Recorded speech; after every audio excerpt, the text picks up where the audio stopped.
Hello दोस्तों, आज के हम इस वीडियो में बात करेंगे हड़प्पा सभ्यता का अंत कैसे हुआ। चूँकि हड़प्पा सभ्यता सबसे विकसित और प्राचीन सभ्यता थी, तो हमें ये भी जानना चाहिए कि आखिरकार हड़प्पा सभ्यता का अंत कैसे हुआ। तो अंत का हमें जो मिलता है, लगभग 1800 ईसा पूर्व तक चोलिस्तान के क्षेत्र में अधिकांश विकसित हड़प्पा स्थल को त्याग दिया गया। वहाँ पे ऐसा क्या हो गया था, जो लोग जहाँ पर रहते थे, बस्तियाँ रहते, उसे त्याग कर दूसरी बस्ती में जाने लगे। ठीक है।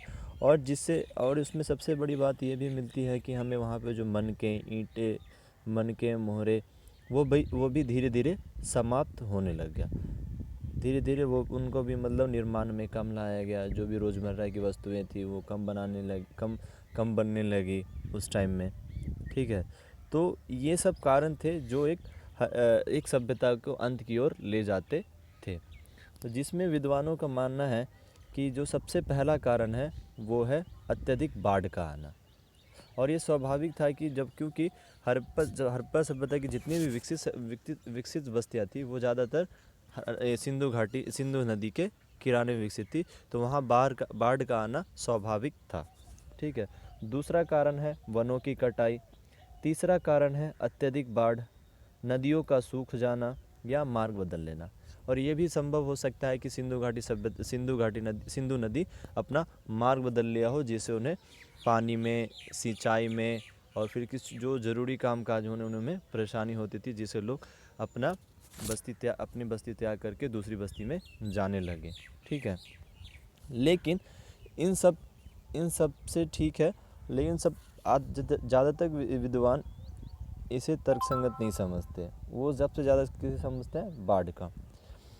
और किसी का कहना है कि बाढ़ के अलावा भी दूसरा कारण हो सकता है। दूसरा कारण क्या हो सकता है? जैसे आग लग जाना, हाँ, महामारी, बाहरी आक्रमण। ये भी स्वाभाविक है कि एक विकसित शहर पर भी आक्रमण उस समय में हो सकते थे। ठीक है। तो ये भी एक कारण हो सकता है कि बाहरी आक्रमण की वजह से वहाँ की सभ्यता ख़त्म हो गई। लेकिन फिर भी हम आगे देखते हैं कि बाढ़ का प्रकोप हुआ होगा। मान लीजिए कि बाढ़ आई होगी, ठीक है, जिसमें लोग की जन धन हानि हुई होगी। ठीक है। मृतक के शरीर सड़ने लगे होंगे, जिससे मतलब महामारी फैली होगी। उनके पास खाद कम रहा होगा, जिससे मतलब अब शरीर स्मेल करेगा तो कुछ बीमारी फैलेगी। ठीक है। तो ये हुआ होगा उस टाइम में। ठीक है। जिससे लोग भाग के दूसरे सुदूर स्थान, मतलब दूसरे कहीं क्षेत्र पे चले गए होंगे।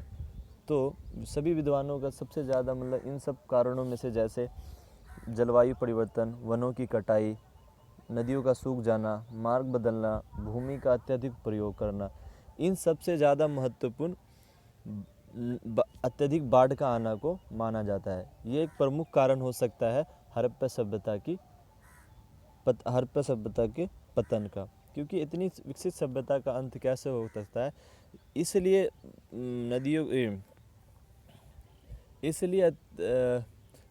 बाढ़ को अत्यधिक प्राथमिकता दी जाती है, क्योंकि वो जो जितने भी विकसित शहर थे हड़प्पा सभ्यता के, वो सिंधु नदी के किनारे विकसित थे। तो ये भी इसलिए सभी विद्वानों का मत है कि अत्यधिक बाढ़ आना ही एक प्रमुख कारण रहा होगा हड़प्पा सभ्यता का अंत का।